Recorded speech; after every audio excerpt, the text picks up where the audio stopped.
for this installment, we were looking to bring a fresh look to the world of Valthiria without forgetting about what makes the world itself unique in the first place. Hello everyone, my name is Zahwa and I'm the concept artist of Valthirian Arc Hero School Story 2.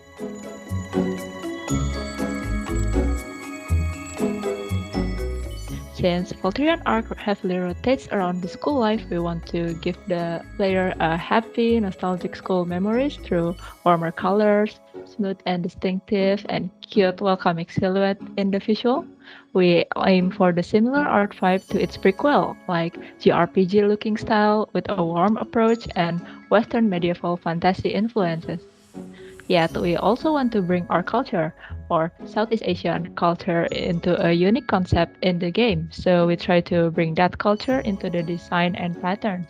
That's why in this game we also bring some Western culture like Slavic culture as the fantasy representation, since they also have the vibrant, distinctive color and patterns that we could merge between the two cultures.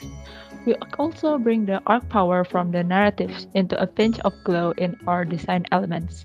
Like, for example, in our main arc tower design, the Southeast Asia architecture layer that have various shapes in each part and stone relief were combined with Slavic architectural shape, the onion dome and roof and its pattern placement.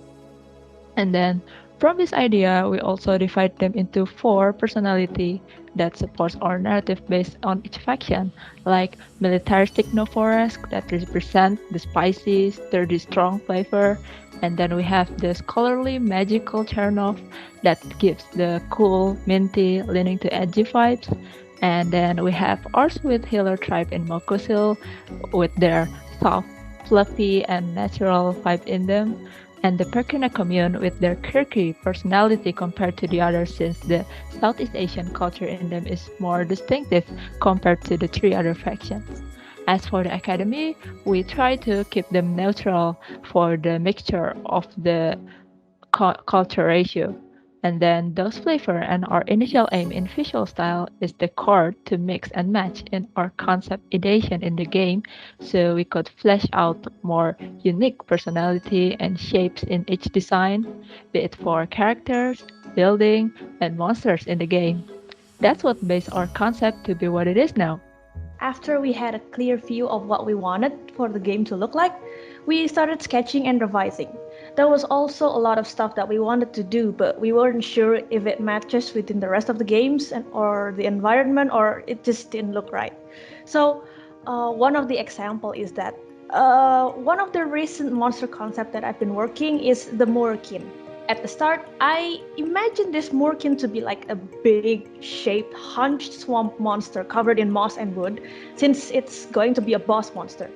But after the process and revision goes by, we decided that it's going to be a cute wizard-like monster instead. The change happened because the hunched monster had a really strong silhouette and it doesn't really convey the magi feeling that we were trying to aim it from the start. So we made more exploration and in the concept and finally came up with the design that has a distinct silhouette of a swamp caster rather than a swamp heavy hitter.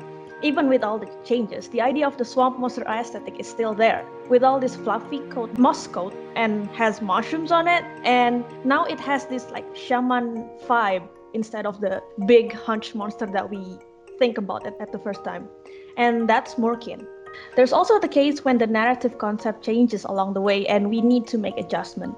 For example, with our concept of Jian. At first, we want to bring some of the previous game's character back, but with different and interesting roles. So it was decided that Jian was to be one of the champion students, a smart-looking knight to be precise. Then it is decided that we had to change her role to be closer to what she was in the previous game, an academy staff. So we made her into a magi mentor, changed all of her study, yet slim armor into a pointy, magical-looking robe to enhance her elegant and intellectual look.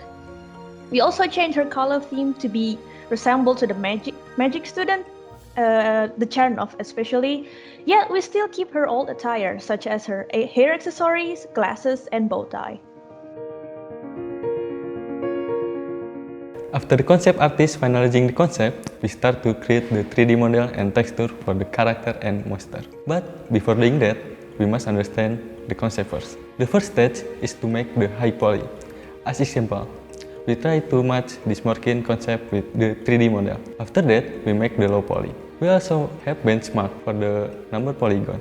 After the low poly is finished, we prepare for the texture stage such as UV and material prefix. Our texture also follow from the concept art, with streaking color to look quite like on the eyes. We also have benchmark for the texture to match all the 3D model and in the game engine editor. We want all the 3D character to look cute and chibi.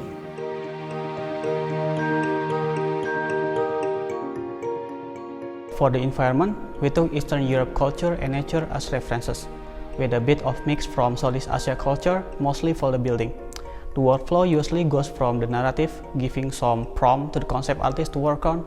Then, after finalizing the concept, we, the 3D artists, finally start working on the 3D assets. The visual quality is much improved from our previous series. Besides changing the game engine from Unity to Unreal Engine, we also increased the amount of polygons and resolution to each 3D assets, which make the game look more recent and more detailed while still maintaining the same old stylish look.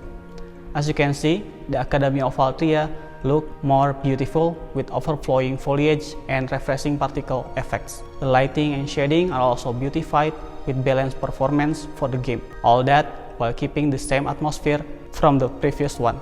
The dungeon maps have different biome variation, each with its own unique assets and atmospheric effects to make the adventure feel more intense for the player. Here, you will also encounter a unique monster for each biomes.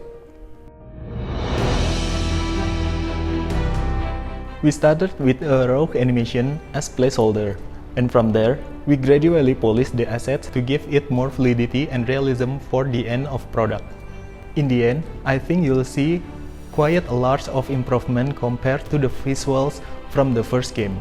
Technology has come far, and so have we in terms of our skills and experience. We want players to have the best visual experience we can give them while playing Valthirian Arc Hero School Story 2, and we hope we will deliver. Thanks for watching, and don't forget to wishlist Valthirian Arc Hero School Stories 2 on Steam.